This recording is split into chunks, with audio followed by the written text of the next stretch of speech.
Tonight, political shocker. Andrew Scheer is out as Conservative leader. This was not a decision I came to lightly. Why he's leaving, why now, and who might be next. At Issue breaks it down. Here in the UK, Britain's political drama heads to a historic result.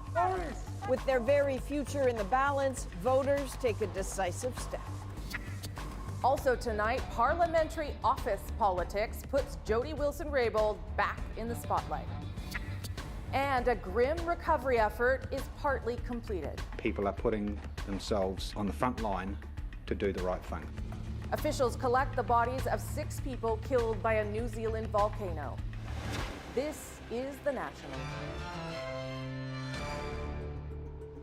Tonight, we're in the middle of 2 major stories on either side of the Atlantic. One could shift the state of politics in Canada, and the other alter the future of the United Kingdom and of Europe itself. Indeed, here in London tonight, more than 3 years into the Brexit nightmare, voters get another chance to say what they want. We'll see how clearly they spoke up. But let's begin here in Ottawa on Parliament Hill and a big shakeup in Canadian politics. In the end, it was Andrew Scheer's call, but make no mistake, today he paid the price for losing an election his party believed it should have won. This is the West Block, the foyer on Parliament Hill, the House of Commons just behind me, where today Andrew Scheer stood up and announced his resignation as leader of the Conservative Party. Leader of the opposition wants to rise on a point of personal privilege.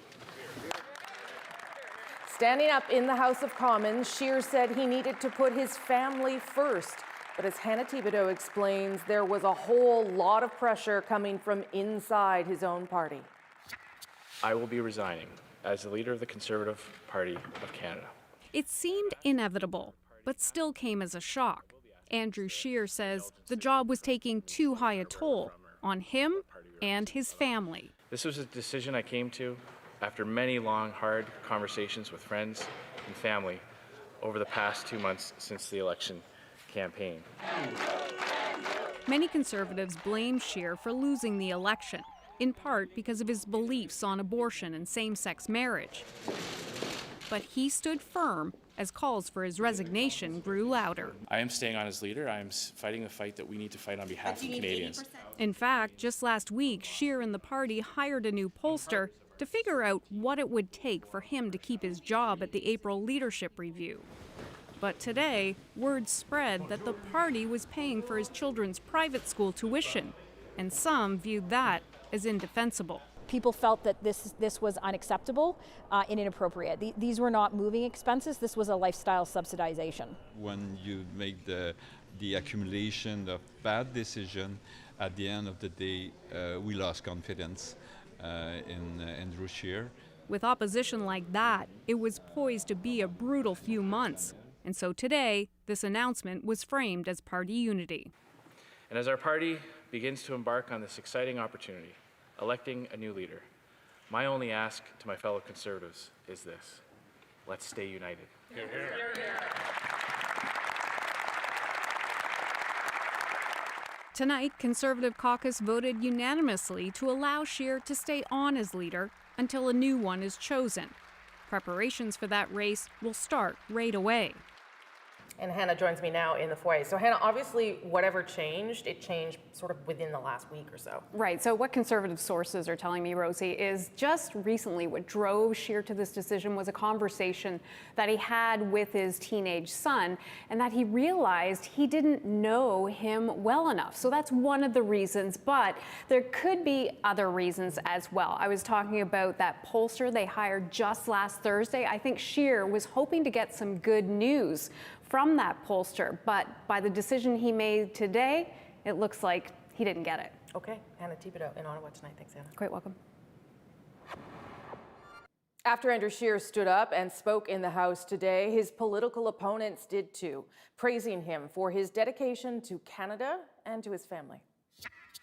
He sees very much the way I and so many others see our responsibilities as parents, being good parents to our kids in a similar way, that we are politicians, we are in this House, not in spite of having kids, but because we have kids and are dedicated to building a better world for them. I want to thank the leader of Her Majesty's official opposition for taking up that mantle, for being in public service, for not only being the leader of the official opposition, but also a speaker and also representing the riding of Regina-Capel. It's a big sacrifice. So the big question now, of course, who will be the next leader of the Conservative Party of Canada? Catherine Cullen lays out some of the possibilities and the real challenges. Electing a new Conservative leader and Canada's next Prime Minister. That might sound like a pretty good gig to a few of the Conservatives listening, but it can hurt your cause to seem too eager too soon. Just ask Peter MacKay. Days after Andrew Scheer's election loss, he said this. It's like having a breakaway on an open net. Then backtracked at risk of seeming too self-serving. He told CBC News today he still needs to discuss a leadership run with his family. Andrew Scheer. The stakes may be even higher than the last Conservative leadership race because Justin Trudeau seems more vulnerable now than he did then. There's no one heir apparent, but there are a lot of names being discussed in Conservative circles. Someone like an Erin O'Toole or Pierre Poilievre, experienced members of the Conservative bench. Perhaps a Quebec MP like Gérard Deltel. Many Conservatives love the idea of former interim leader Rona Ambrose running. Just today, Alberta Premier Jason Kenney told the Calgary Herald she'd make a brilliant leader, though it's widely thought she's not interested in the job. What about a Mulrooney to go up against a Trudeau? Ontario Cabinet Minister Caroline Mulrooney said today she won't run, but there's still speculation about her brother, Mark. A leader who's going to take some risks and embrace reality. This Conservative strategist wants to see the new leader bring some big ideas to the table.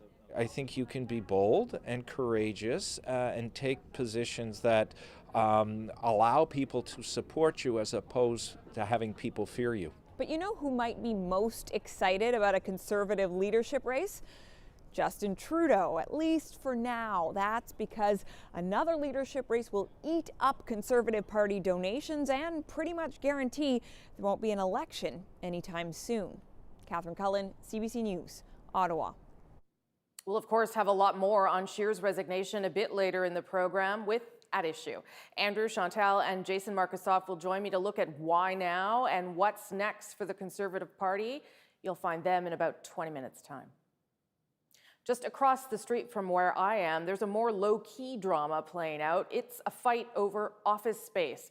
As David Cochrane explains, the Liberals have asked Jody Wilson-Raybould, once a Liberal, now an independent MP, to leave her former ministerial cabinet office, but she won't. The Liberals couldn't get her to budge when she held the office of minister. Now she won't budge from her old minister's office. At issue, a cluster of 6 offices on the 4th floor of this building.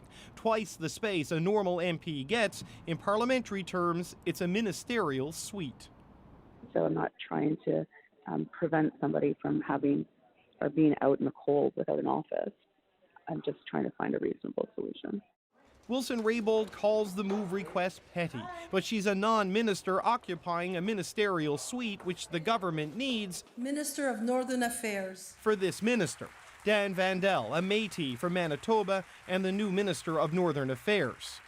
She kept the offices after quitting cabinet over the SNC-Lavalin controversy, but with a new parliament and a new cabinet, the Liberals want them back. Her supporters made this dispute public at a recent Assembly of First Nations meeting. I heard that they were going to try to boot you out of your office. I dare them to even consider even doing that. That's your space. You've created that space. You've earned that space. And so I'm glad to hear that it was blessed today. Blessed by an Algonquin elder just last week, invited by Wilson-Raybould to pray for the protection of the space. I just want to stay in my office, which I had blessed by an elder and felt comfortable there. She's offered to give up half of the offices as long as she can stay in the other half. The Liberals want it all for a full minister. All of this is now in the hands of the Speaker to resolve, but when it comes to picking offices, the rules are pretty clear. The government gets to go first, the official opposition second, the third party third, and so on. Independents like Wilson-Raybould, they have to choose from the leftovers. David Cochran, CBC News, Ottawa. Okay, now to an update of a story that we brought you last night. It took Transport Canada a decade to investigate allegations of a racist email. But after our exclusive report, it took the Transport Minister less than a whole day to respond. Ashley Burke has the latest. Well, I was horrified when I saw Canada's Transport Minister couldn't believe what he saw after CBC News alerted him to the email. There is absolutely no room in Transport Canada for racism or discrimination. There's no room in the public service. There's no room in Canada for this. The issue was a link in the email to this spoof of a Frank Sinatra song. Strangers on my flight, turbans they're packing, wondering if they might plan a hijacking. The audio and lyrics allegedly shared with colleagues by Transport Canada superintendent in 2008.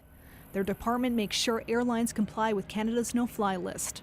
I'm absolutely disgusted. Renee Suderich said she complained about receiving the email and claims the backlash for doing so led her to leave Transport Canada. It's demoralizing, it's depressing, and in the end, I couldn't stay. Transport Canada investigated 10 years after the email was allegedly sent. Amnesty International had raised concerns it would compromise the integrity of the no-fly list.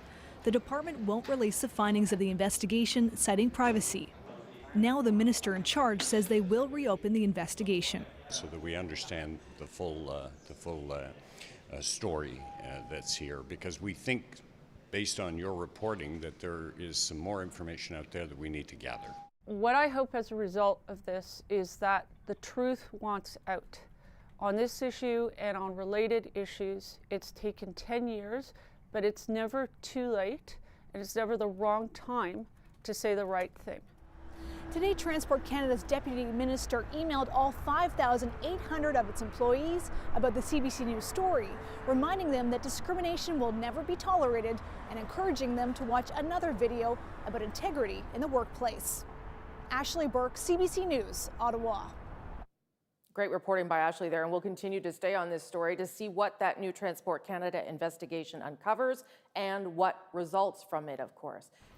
And now let's go to Adrian in the UK, where Prime Minister Boris Johnson has apparently and convincingly saved his job. Adrian. Yeah, Rosie, it's definitely his night, though the results are still really coming in from this election. There aren't many people who really wanted it right now, but it has effectively become a referendum on Britain's future, its place in Europe and in the world. And so that's why we're here in London, outside Westminster, the UK Parliament, because the decision taken by voters will soon have an impact on hundreds of millions of people on both sides of the English Channel. The exit polls indicate Boris Johnson's Conservatives will win a commanding majority government, possibly the largest in decades. That's something once thought all but impossible. I would like to thank Boris, because thank you, Blythe Valley. That is the new Conservative MP Ian Levy also doing something once thought impossible tonight, defeating the Labour Party incumbent for the seat of Blythe Valley. That's in Northern England. Before today, an ironclad Labour territory since 1950. But red seats flipping to blue, that's a very big theme tonight. It is now just after 2 a.m. here in the UK. The polls have just closed. Margaret Evans with me after a long, very wet day of voting. So, Margaret, lots to discuss. But one thing we keep hearing people talking about tonight is the crumbling of the red wall. What does that mean? Well, the Red Wall refers to Labour heartland, mainly in the north of England. As you said, territory that has been voting Labour for decades, but also places where people were very, very pro-Brexit and unhappy with the Labour response on that. And the Conservatives targeted those ridings, and it's looking like they've been successful. But I think the bottom line, Adrian, is that, you know, the Brexit debate has paralyzed Britain for the past 3.5 years, and a lot of people said, you know, they were voting because they simply want to get on with it. In the bleak midwinter, a voting day, and for some, a wedding day. Not ideal weather for either. But many British voters who made it to the polls believe this election will be a defining one for generations. This is the second important election that I voted in. I voted in 1945, and I'm pleased I was able to vote today. George Martindale was 22 in 1945. That's how old Anna Fernandez is today. A conflicted voter, she's supporting the Conservatives. I voted Remain in the referendum, so yeah, I would be a Remain. So that's where I'm torn. Brightening moods, though, the great British tradition of hashtag dogs at polling stations. This is Watson. I think there's a lot of tension, there's a lot of discomfort around Brexit, having been delayed, 3 times now. Everyone's getting a bit sick of it. It's also a fairly bleak vote this time around. I think just some happy dogs make it a bit brighter. Not one to miss out on a social media opportunity, the Conservatives' Boris Johnson turned up to vote this morning with his recently acquired rescue dog. You all got your pictures. The opposition Labour leader Jeremy Corbyn, less at ease with the cameras, Great victory. stuck around for a longer than normal photo op. By day's end, battling an even harder rain, the media was congregating outside Parliament for the long night of counting ahead in a vote that has placed great strain on this country. So, Margaret, if this Conservative majority holds, bottom line, what do you think this means for Brexit? Well, Boris Johnson has been saying all along, you know, he has a ready-made deal, and Downing Street is saying that if the exit polls are proved to be true, we're going to see that deal in front of a new Parliament by the end of next week.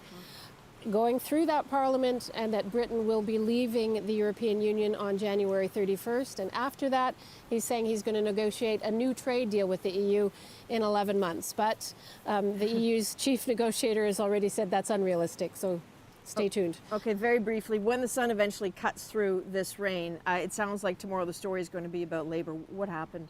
Absolutely. You know, one Labour activist described this result as harrowing, and it's looking like it could be the worst result for the Labour Party since 1935. All eyes are going to be on Jeremy Corbyn, the Labour leader, whether or not he will try to stay. A lot of people saying simply not possible after this. Okay, Yep. Margaret, thank you very much. So, where do we go from here? Bottom line is we will be here all night long tracking all those results. As the business of the city opens tomorrow in the UK, we will be back tomorrow night once the dust settles a little bit. The results resonating clearly far beyond this country. We will be looking at the future of Brexit, what it means for the British economy, trade with Canada. And now, back to Rosie with the rest of today's news. A military team has managed to land on New Zealand's White Island on the still steaming volcano that erupted Monday. The team recovered the bodies of 6 of the 8 missing. Another 8 people were previously confirmed dead. Kim Brunhuber has more on the bleak and dangerous mission. The day started with a traditional Maori prayer for the dead and for those desperate for their return.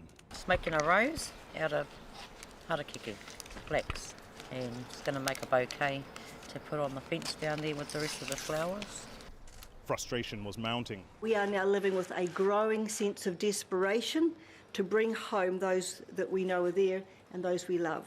But experts insist inside the volcano, pressure is building, the danger increasing. Our experts estimate the likelihood of an eruption has moved to 50 to 60% in the next 24 hours, up from 40 to 60% yesterday. To speed up the recovery efforts, the Army worked with the pilots who flew into the ash Monday to help evacuate people. They knew the island. They knew where the victims lay. There's a lot of ash on the ground and up and falling from the sky still. Certainly was still very, very active. A small crew worked for hours in heavy protective gear, knowing that at any moment the volcano could erupt again. Let there be no mistake. It is not a zero-risk game, and people are putting themselves on the front line to do the right thing. In the end, grim success. 6 bodies recovered, the other 2 still to be brought back. I think people got a great sense of fulfilment, able to grieve close to their whānau, and I think for those that don't come from this place, they saw something of the New Zealand culture and understand the way that we are. A tragic return for those lured by the promise of adventure, a measure of relief for the victims' families who will never truly recover what was lost.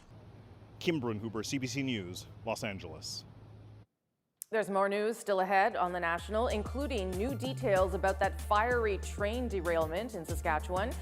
Years after that deadly derailment in Lac Mégantic, how did this happen? And ever had a package nabbed right off your front door? Yes, I have. So you're not alone. How some groups in Manitoba are fighting back. We are back in 2 minutes.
Right at the end of the driveway, it's 2 o'clock in the morning.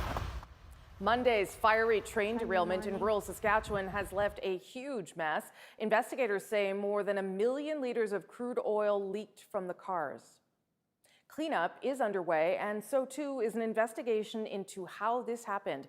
As Bonnie Allen explains, the rail tank cars were supposed to be crash resistant.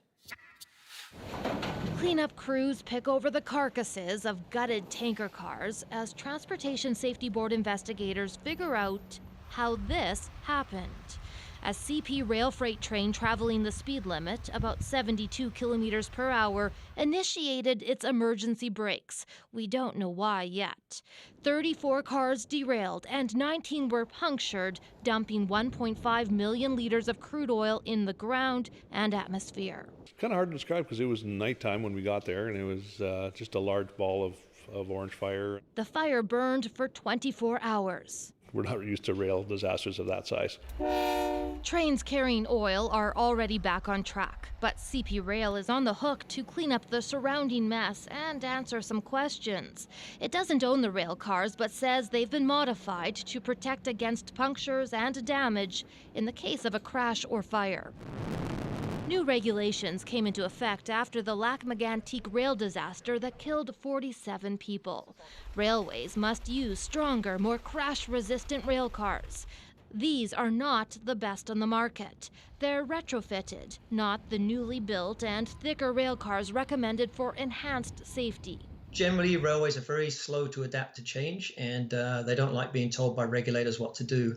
So I'd say that sometimes they can be a bit too tardy because it costs money, I guess. This expert says there's no fail-safe way to transport oil. No matter, the strength of the rail cars, whether they're supposedly puncture-proof or not, we're talking about a volatile substance going at relatively fast speeds and a lot of product.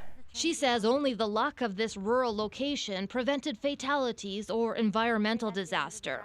There were no injuries, and officials say no waterways were affected. Bonnie Allen, CBC News, Regina. Here are some of the other stories we are following tonight on The National. Quebec's Court of Appeal has rejected a request to suspend the province's controversial secularism law. Bill 21 prohibits public sector workers, including teachers and police officers, from wearing religious symbols on the job. Opponents wanted parts of it suspended pending a constitutional challenge. In a 2-to-1 ruling, though, the court acknowledged the harm to those affected by the law, but also said that suspending it would harm the Attorney General of Quebec and as a result of the public interest. Dramatic changes are coming to the way cannabis is sold in Ontario as the province opens up the weed market to private retailers here. The provincial government announced today that it will lift the cap on the number of private retail outlets and remove some qualification requirements for those who want to open a pot shop. This comes amid growing criticism over the lottery system previously used to award cannabis retail licenses. The province will begin accepting new applications next month. Much more ahead on The National, including breaking down sort of busy day here in Ottawa. Andrew Scheer is out. Who will replace him? Perfect timing for an at-issue night. Plus, doing some Christmas shopping online. You'll want to see our next story, how some Canadians are fighting back against porch pirates. We'll be right back.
This holiday season, Canada Post expects to deliver 1 million packages a day. But once those packages are dropped off on doorsteps and porches, they can become pretty easy targets for thieves. So, as Cameron McIntosh explains, some community groups and small businesses are offering to help. Watch this, completely out in the open in the middle of the day. He has a duffel bag, and he picks up the package, and it's pretty nonchalant. Yeah, and it's not even that quick, and it's quite a big box. Darren caught it all on his doorbell camera. We're not using his last name for fear of other thefts. I was home, didn't hear anything or notice anything. Checks his bag if it's going to fit, and then he rides off. So there you are, you're watching a video of a theft at your house. Yes, it's scary and sad. Making it worse, 36 hours later, it happens again. Even with a camera, it's hard to keep an eye on your front step at all times, so that has some small businesses and community groups looking to offer something a little more secure. It's not just the so-called porch pirates. Even Canada Post's community mailboxes have been targeted. A study conducted for FedEx found 29% of Canadian online shoppers have had something stolen. In Winnipeg, this community center has set itself up as a safe drop. For a small donation, they'll accept and secure your parcel. We just think it will make our community feel safer, and that's what the community center is about. Similar idea at this North Winnipeg supplement store. Hey, Barry. Victor Janis is all for it. We had a neighbor that their house did have something stolen, and they said it was within about 15 minutes. We don't want anybody's Christmas present stolen or a holiday present stolen, so it's a great way to, like my dad always says, if you can do a little to help a lot, why not? Darren, who managed to get his stolen goods replaced, isn't giving up on online shopping, but now will probably get it delivered to a local safe drop. It's good for me because I know my package will be safe, but it's good maybe to meet small businesses. It's certainly better than watching someone just walk off with it. Cameron McIntosh, CBC News, Winnipeg. That's happened to everyone. Next on The National, the second federal party leader is out in the 7 weeks since the election. Why now? And who is waiting in the wings to take Andrew Scheer's job? At Issue is here right after this.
Welcome back. The U.S. House Judiciary Committee has been debating for hours and is expected to vote on 2 articles of impeachment tonight against Donald Trump. The president should be held accountable. Abuse of power, obstruction of Congress, that is the form it will take.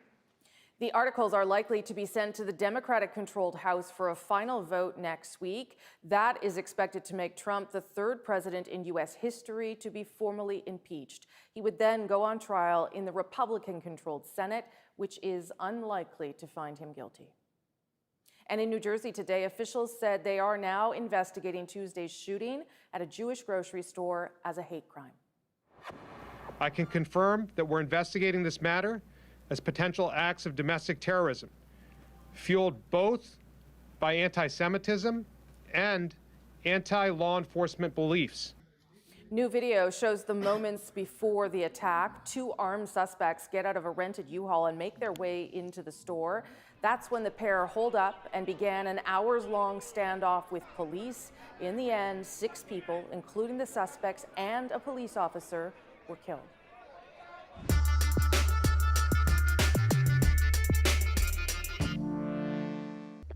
It's been 52 days since the federal election, and Andrew Scheer has gone from this I am staying on to fight the fight the Canadians elected us to do. to this, I will be resigning as the leader of the Conservative Party of Canada. giving in to the pressure and criticism that wasn't going away. At the end of the day, we lost confidence in Andrew Scheer. We're all grateful for what Andrew's done and the leader that he's been, so it was a surprise. Still, not everyone within the party is satisfied. Caucus should elect from amongst themselves an interim leader, and that person, as is a tradition, should commit to not running in the leadership. So why resign now, and what kind of conversations does the Conservative Party need to have moving forward? It's Thursday, unfortunately, at issue day, on a day when there's a lot of news. Chantal Hébert is in Montreal, Andrew Coyne is in Toronto, and Jason Markusoff joins us from Calgary tonight. Good to see you all. Of course, we're going to talk about a ton of other things, and now we're only going to talk about one thing. So I think the concerns around Andrew Scheer's leadership started, we started talking about it on election night, on our panel on election night. What do you think, Chantal, made the difference now, some 50 days later, that he finally realized that he had to go? He would have been blind if he had not realized that he had to go. I don't think that by this week there were very many Conservatives who either wanted to or expected to have Andrew Scheer as leader in the next election. The movement to send him to the exit was very public, and the reason for that was that the people who wanted him gone made it clear that they believed in the tight calendar of a minority parliament. They couldn't afford to fight it out until April because time might be of the essence. They don't have 4 years. And I think at some point it must have dawned on Mr. Scheer that he was increasingly isolated. Instead of his defenses being shored up by people warmly coming to have his back, the opposite was happening. Yeah. People were looking the other way if they were not stabbing him in the front or the back.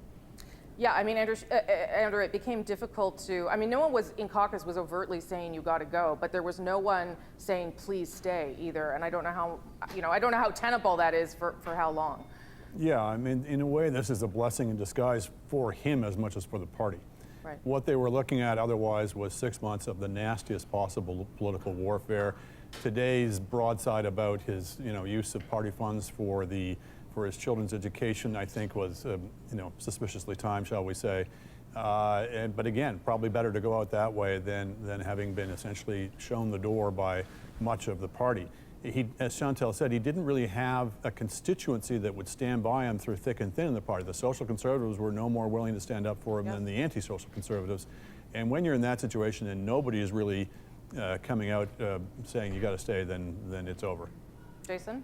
And where are the voices saying, oh, please don't go, Andrew Scheer, you're our savior, you're going to bring us to the promised land? MPs were, the strongest defenses of him were sort of size, let's not make a mess, let's not take the risk. People were not going to the wall for him. It was interesting, even in Alberta, where he had 69% of support from voters. I spent a weekend at a Tory convention, a provincial Tory convention, and people were not charitable to him, except for a few generous souls.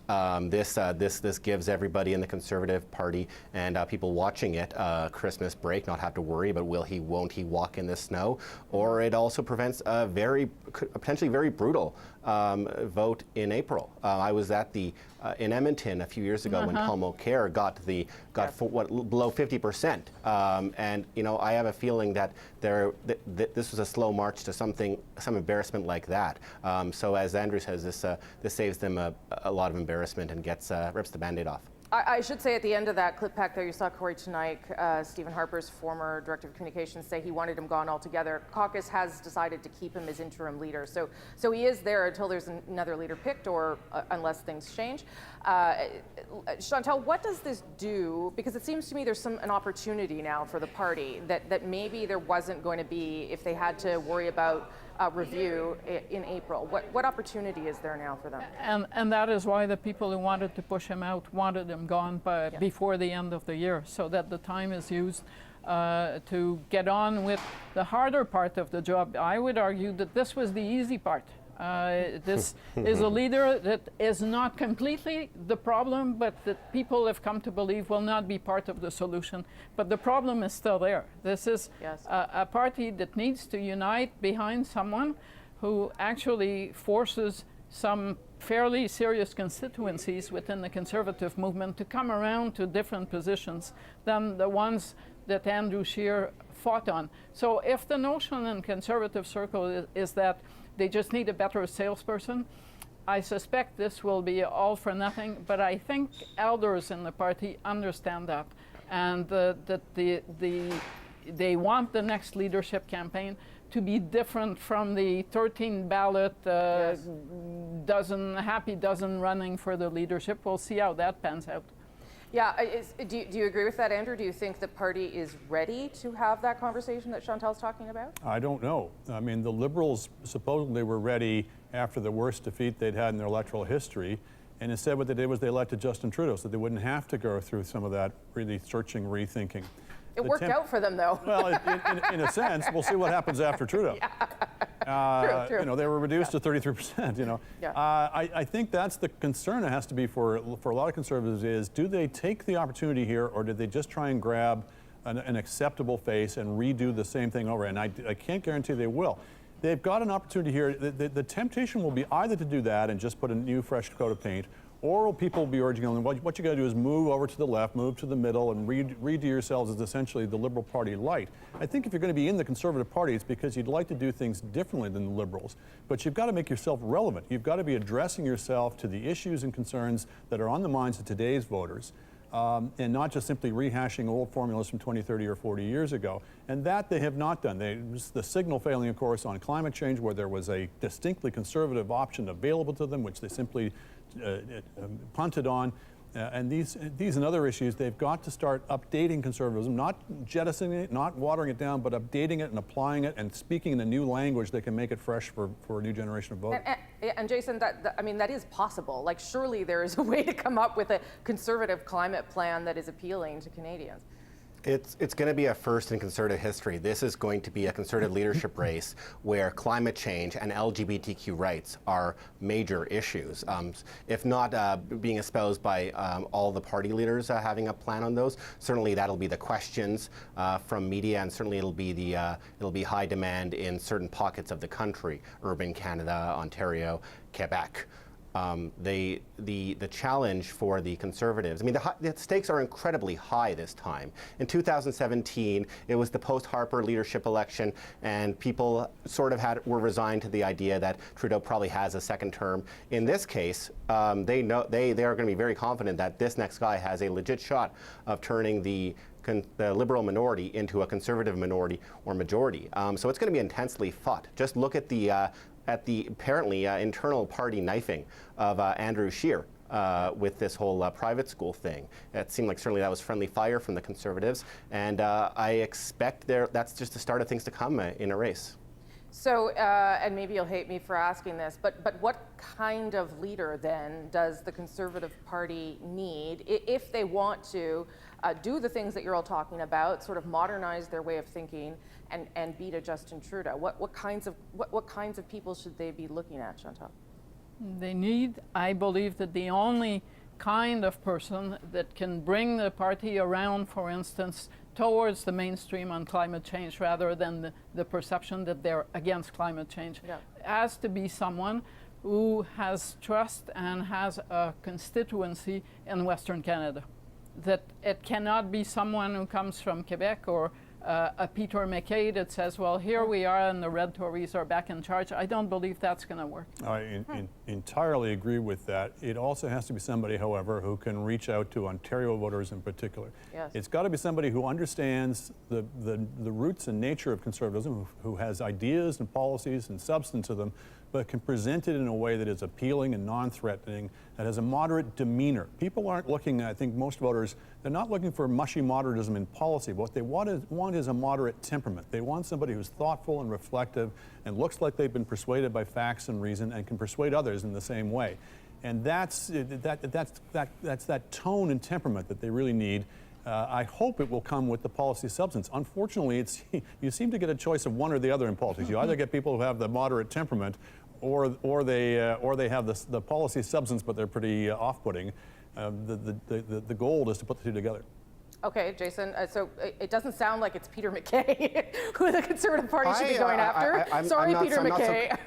Go ahead. I'm not so confident that he's dead on arrival in this in a race, or somebody like an Aaron O'Toole or somebody from Quebec is, because there's going to be a big camp, including in Alberta and Saskatchewan, where people want somebody who can win. They had somebody who represented, who encouraged, was rib-rocked in support of the oil sands and the Alberta energy industry, and that person lost. There are going to be people who are just like anybody but Trudeau, and let's elect those people. I mean, it's a natural a civil war in the party, or dilemma in the party. Do we want somebody who is principled, who's going to stay true to our conservative values, or are they going to be pushing somebody who will win? I'm sure there will be one or two Alberta First or Prairie First candidates, but even in these parts, they won't have much purchase necessarily. I would not have described Stephen Harper as an Alberta First leader, and he did win seats in Quebec and Ontario and a majority government, so coming from the Western Canada is not an impediment. I also don't believe that climate change is a Liberal or an NDP issue. Okay, I have 16 more questions, but I gotta go. I think we'll talk about it again. Thank you all very much. Before we go, though, be sure to subscribe to At Issue, the podcast, for extra content. I'll keep talking to them there. This week, we will look ahead to some of the candidates already mulling over a run at the leadership race. Look for it on iTunes, any major podcast app, our website, cbcnews.ca/thenational. And with 2019 quickly coming to an end, we also want to hear from you. Send us your questions about the political year that was, what's next, and we'll put them to At Issue in the weeks to come. But next on The National, real estate and reconciliation. Why the next big power players in Vancouver development come from a local First Nation.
I'm Jamie Poisson, and tomorrow on CBC's daily news podcast Front Burner, the resignation of Andrew Scheer. CBC's Vashi Capellos reports on the politics around the Conservative leader's departure and explains where this leaves the party. Subscribe wherever you get your podcasts.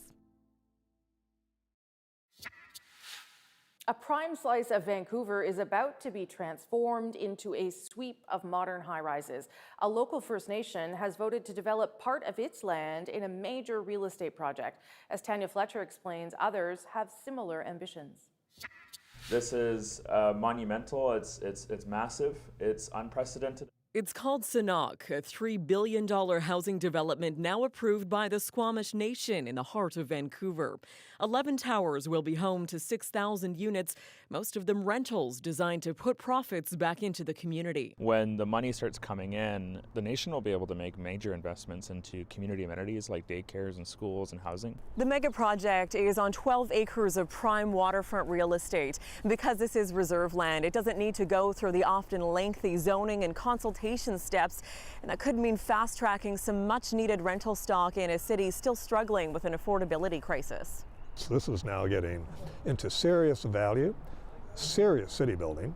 This urban development expert calls it a new era of cooperation, one that's reflected in the city skyline. First Nations have an opportunity to shape one of the most dynamic cities in the world and bring to it those things that not only preserve their culture but add to ours. So that's way beyond than just a development proposal. The untapped potential is being recognized all around the region.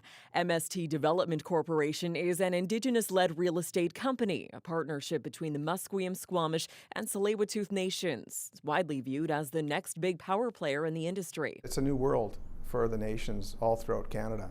Top real estate executive David Negrin was brought on to be the company's CEO. He says the First Nations are currently unlocking a combined 160 acres of prime property on 4 sites slated for major development across the Lower Mainland. I said this 3 years ago, make no mistake that the First Nations will be major developers within Canada, and that has happened now. And the opportunities for them are vast. And you know, they've waited a long time. A long time coming for communities glad to have a significant seat at the table.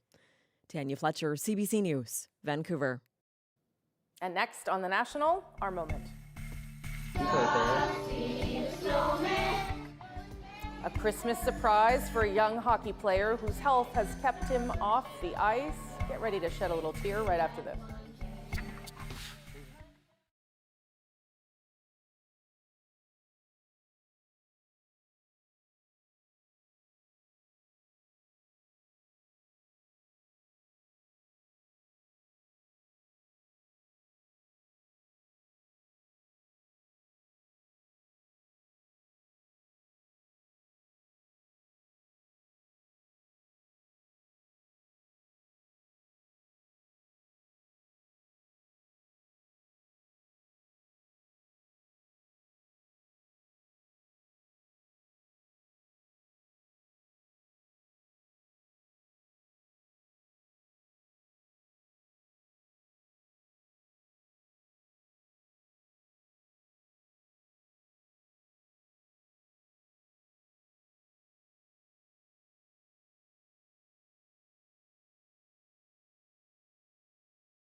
A young hockey player in PEI has been off the ice for the past couple of weeks. He's healing from a biopsy that's part of his ongoing treatment for kidney disease. His teammates wanted to cheer him up while he recovers, and what they did is our moment. I could kind of hear a commotion, and his team started pouring in all with their jerseys on. Jingle bells, jingle bells. We were all very surprised, I guess you could say, yeah. We visited our doctor right after New Year's, and after some blood work and things, we found out he had nephrotic syndrome, which affects his kidneys. He's a trooper. He's still kind of, he's your typical little boy. Can't wait to get back to playing hockey, right, Blake? They contacted me a few days before, the manager of the team, and said that a couple of his classmates teammates wanted to come by and give him a little gift. What song? Jingle Bells, yeah. Frosty the Snowman. Rudolph the Red-Nosed Reindeer? Yeah, I couldn't remember the third one. You remembered. Good. So Blake was pretty overwhelmed when all of his teammates showed up on his porch and got very shy, as he was in that video there with his mom, but he hasn't stopped talking about it since it happened, and that goes to show you that kids have some of the best ideas around. And that is The National for this very busy Thursday, December 12th. Thank you for watching. Have a good night.